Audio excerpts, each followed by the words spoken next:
Hey, good morning everybody, it's Mike, and thanks for jumping on here with me this morning.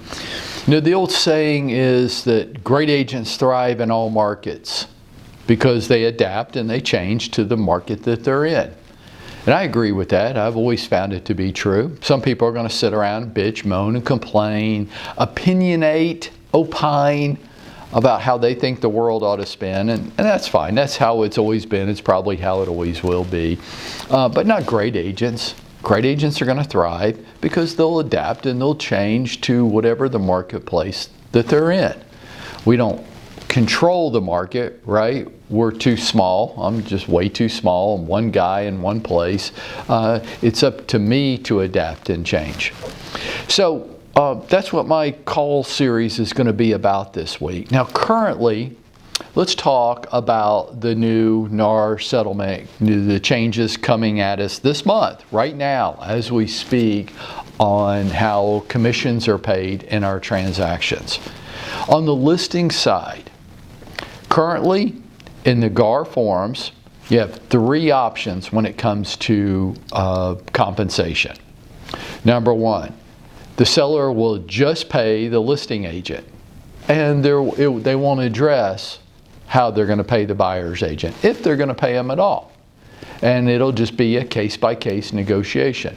That's one option.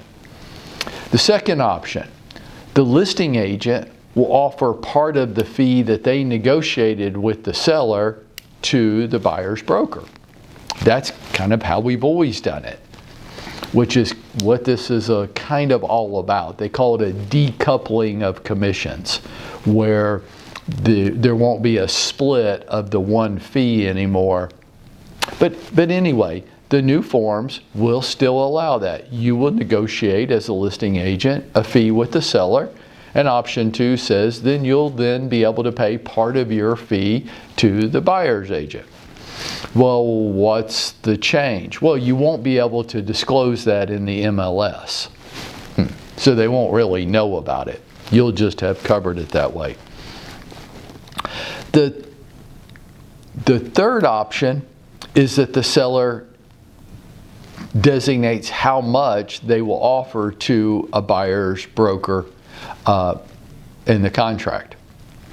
Now, let's real quickly, 3 choices in the new listing agreements. As the seller, I'm just paying my listing agent. I'm not offering to pay a buyer's agent.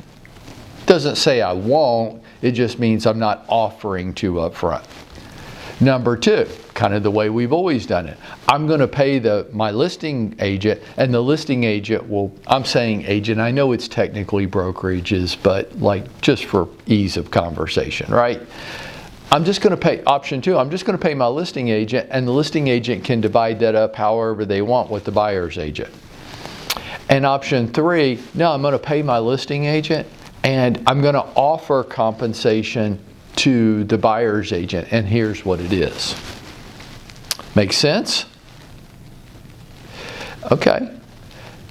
We're going to leave that GAR listing form in your Docs Plus if you want to use it, but it's not my best practice recommendation. Here's my best practice recommendation. That in the listing appointment, that you only discuss the listing side commission with the seller. Option number 1. Option number 2 and number 3, in my opinion, my best practice recommendation to you, don't even need to be in the listing agreement at all. As a matter of fact, we are revising the listing agreement, and this week in your Docs Plus package, you will have a revised listing agreement in which we've taken out option number 2 and option number 3. Option number 2 was the split between the listing agent and the buyer's agent, and option number 3 was the seller disclosure of what they would be willing to offer a buyer's agent. We're going to take 2 and 3 out and give you an alternative listing agreement that you can use, and I'm going to say that's my best practice recommendation to you, that you just use it.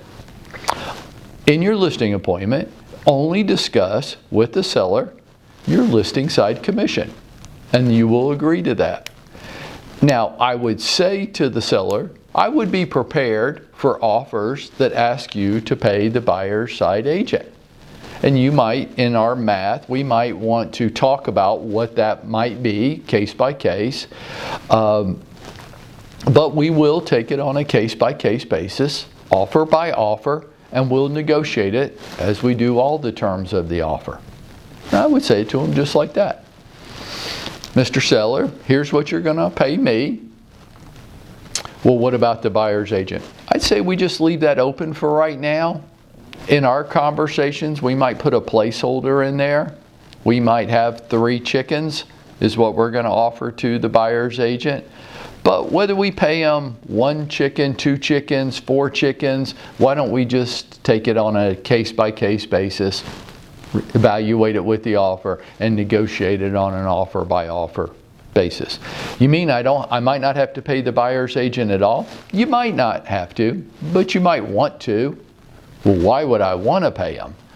Well, because if you don't offer to pay them, the buyer's going to have to write them a check. And most, whatever adjective you want to use, home buyers won't have the cash to do that, and their down payment and all the other costs associated with buying a home.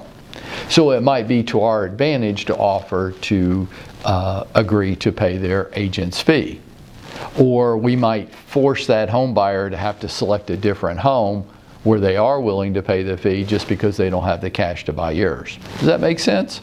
Well, how much would that be? Well, we don't really know. Let's just take it on an offer-by-offer basis, and we'll respond accordingly. We'll negotiate it. That's my recommended best practice. Use our adjusted listing agreement. Why? Well, there's many different reasons why. Number one, I think that's actually how it's going to end up going. It's how it's gone in commercial for decades. It's just how it's worked. It's going to work better. Secondly, even if the seller offers the compensation or you offer part of your fee as compensation, how are you going to get it out there? How will other agents know? And all of these workarounds I'm hearing either, number one, aren't practical, or number two, aren't compliant with the settlement agreement. So, yeah, you could have your own website, I guess. Some of this stuff just gets ridiculous. For your 3 or 4 listings, you're one of 50,000 agents in Atlanta, and on your 3 listings, I guess buyer's agents could be told to go to, I mean, it's just a very, very small, impractical solution. Well, buyer's agents, you could call what? You could call every listing agent on every showing to ask them a question that doesn't need to be asked at all.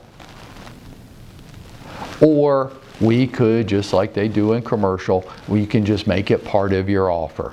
And you can just assume that sellers will pay you a reasonable fee for a reasonable offer. And if they don't, your buyer will have to make a decision whether they're willing to pay you the fee or whether they want to move on to another house which is offering to pay the fee. But that would be the buyer's decision, not your decision as their buyer's agent, right? And we're going to talk about that more tomorrow. But for today on the listing side, it's don't ask, don't tell. You don't need to. There's no reason to bring it up in the listing agreement other than to say, yeah, we probably want to keep it in mind that we're probably going to have to pay the buyer's agent's fee, but we'll figure that out when we have offers in front of us. That's what I would do. Keep an eye on your Docs Plus library this week. As probably late today, early tomorrow, we put our adjusted listing agreement in there. It will simplify the conversation with your seller. And my little crystal ball tells me this is how the marketplace is going to operate anyway. For now, let's get out there and make it happen for ourselves today.